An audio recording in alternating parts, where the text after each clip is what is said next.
Hello and welcome to Edison TV. Today I'm joined by Carl Herberger, Chief Executive Officer at Corero Networks. Corero Networks supplies adaptive and real-time protection against distributed denial-of-service attacks. So this is technology that keeps your websites running, keeps your networks going without interruption. Carl, many thanks for joining me again today. It's a pleasure, Dan. And can we start by, I guess, refreshing the audience in terms of what a distributed denial-of-service attack is and why this is such a growing problem for enterprises and institutions today? Yeah, DDoS is what people commonly refer to it as, is really a category of attacks that deal with resource exhaustion. It's a technical way that hackers or purveyors of hacktivists that try to shut down resources on the internet so that you can't operate. And there's all sorts of motives around it. It could be sometimes crime, sometimes it's just political, sometimes it's economic, geopolitical, sometimes it's actually military. This is one of the top 2 attack types in the world, and it's extremely different than the classic ransomware that people think about. In fact, ransomware protections will not protect you from cyber attacks that lead to operational resiliency problems. This is a lot like swarms of drones as opposed to precision artillery or something along those lines. The technical pieces are incredibly varied, and there's kind of no end to the attack types. And no matter what people have thought about DDoS from a year gone by or even 2 years gone by, everything continues to evolve. And the attacks have never been bigger, more effective, easier to be able to manufacture, and harder to defend. And so your product has some unique selling points. Can you explain what those are? Dan, as you know, I've been at the helm of Corero for a couple of years, coming most notably from a competitor where I ran the portfolio for 10 years. So I know the space quite well.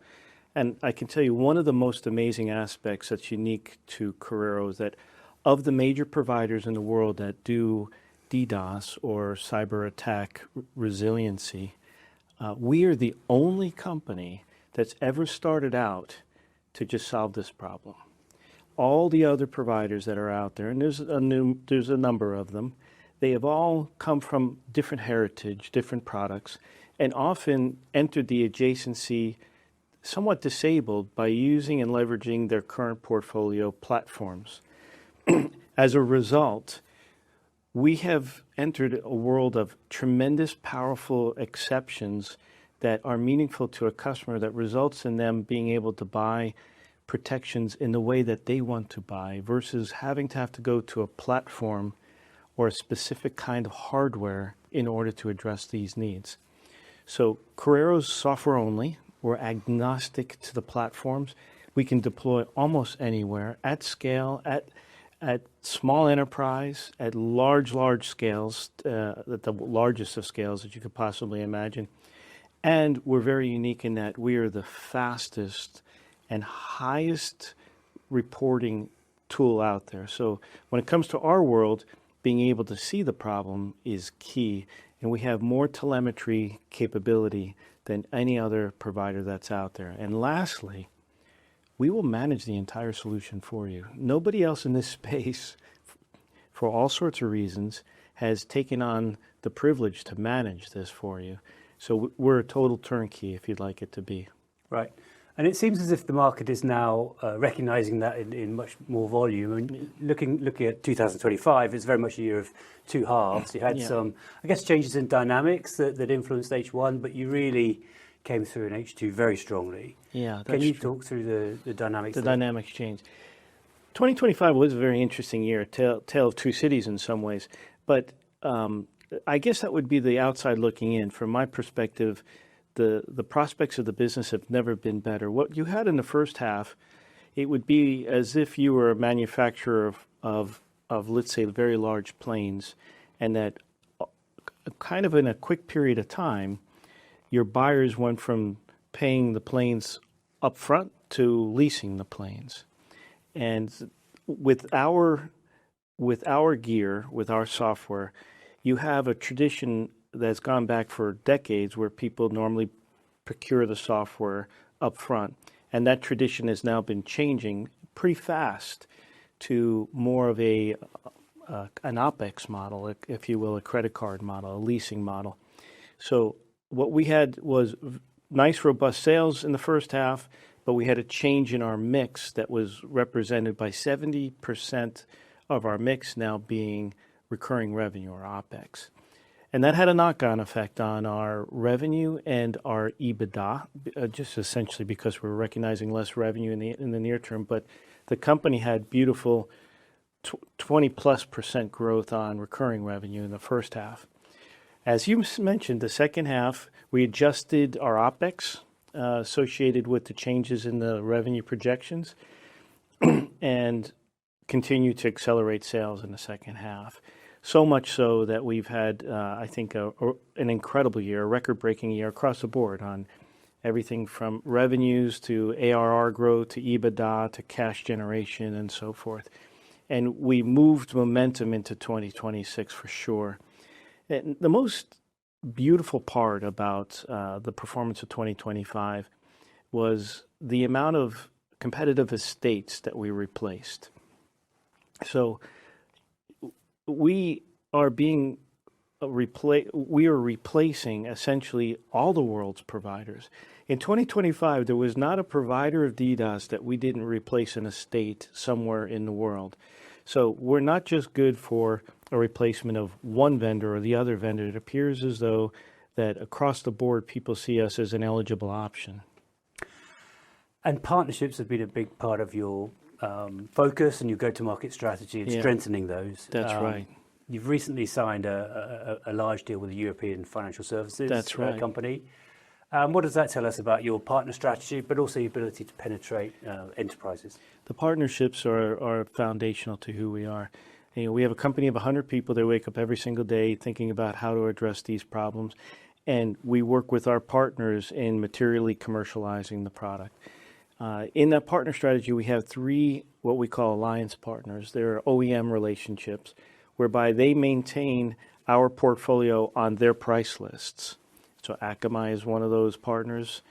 Juniper Networks, which just got acquired by HPE, and they now changed their names to HPE Networks, and GTT. And they're all wonderfully powerful partners for us. As you mentioned, one of the European banks came through the Akamai relationship. And this was a meaningful bank, the top 5 European bank. And what's really powerful about that, I think you know, Dan, is that banks are no shrinking violets when it comes to sourcing and selecting and understanding and technically testing. And they often procure in packs. So when one bank tends to move in one way, another bank will take notice and see and understand how that was befitting for them. It might be likewise befitting for somebody else. What's very interesting about the European bank was that was procured fundamentally on a new regulation in the EU. So the EU has this new regulation called DORA, the Digital Operational Resiliency Act. And DORA directs critical infrastructure, of which banks are one, but not only. You have tier 1 operators for the internet. You have, of course, electric co-ops and water co-ops and so forth. All critical infrastructure must ensure that they're tending to the resiliency of their cyber operations. And they must do that through many ways. One way is having DDoS protection.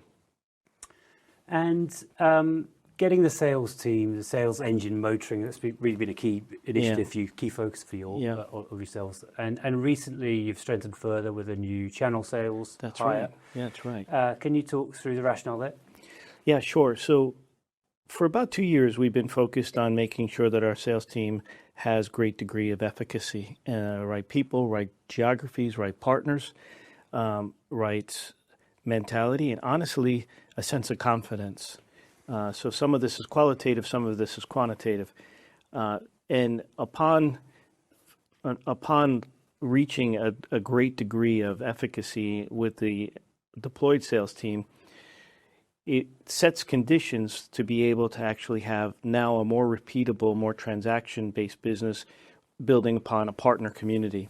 So we took on a search to find a really powerful channel leader that has done this many, many times. We had great candidates, and we selected Michelle McBain is her name. She came on over from, most notably from SonicWall, but she has a long history, including running channels over at Cisco Networks. And she was thrilled to have the opportunity to be able to take on our channel organization. Now she's building out an organization. It's just not her only.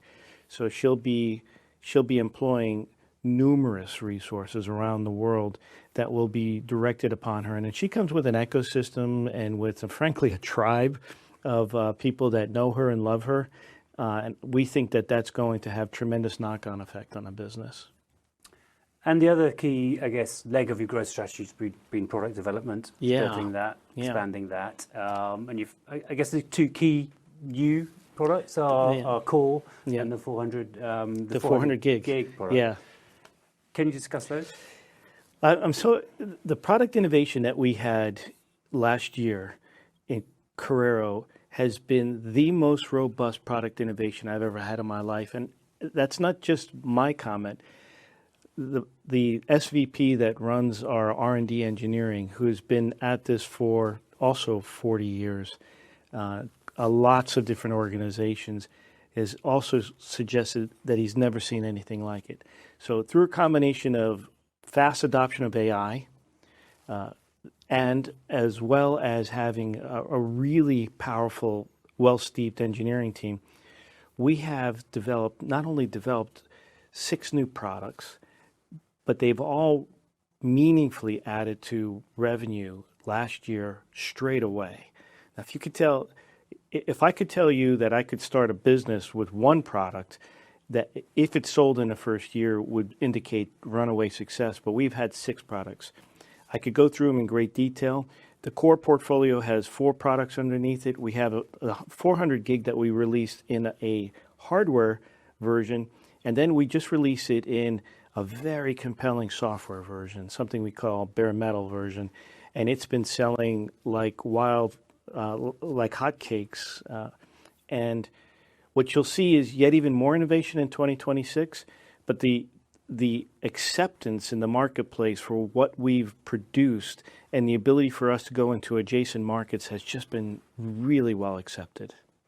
So just going back to the performance at the back end of the year, it seems pretty clear to us that you had a really strong Q4. Order book was up 74%, and obviously your ARR increased by 23%. So that obviously sets you up for a strong 2026. From where you see it entering the year and what you've seen in terms of the sales pipeline and so on, what should we be thinking about for 2026? It was the first quarter we did 8 digits, Stan. So we've had a lot of good fortune coming into the, and as you suggest, we added $5 million of recurring revenue, 23% off of last year, and having $24 million plus or minus heading into the year allows us to have a lot of confidence in the estimates and the consensus estimates that are already in the street for 2026.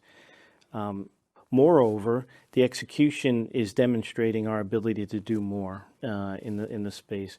So whether it be the partnerships executing more effectively, our internal sales force, direct sales force executing more effectively, the investments that we're making in our internal channels organization to be able to have more transactional-based business, with the new product portfolio that provides for more addressable market execution, I think we're laying the conditions for an incredible year.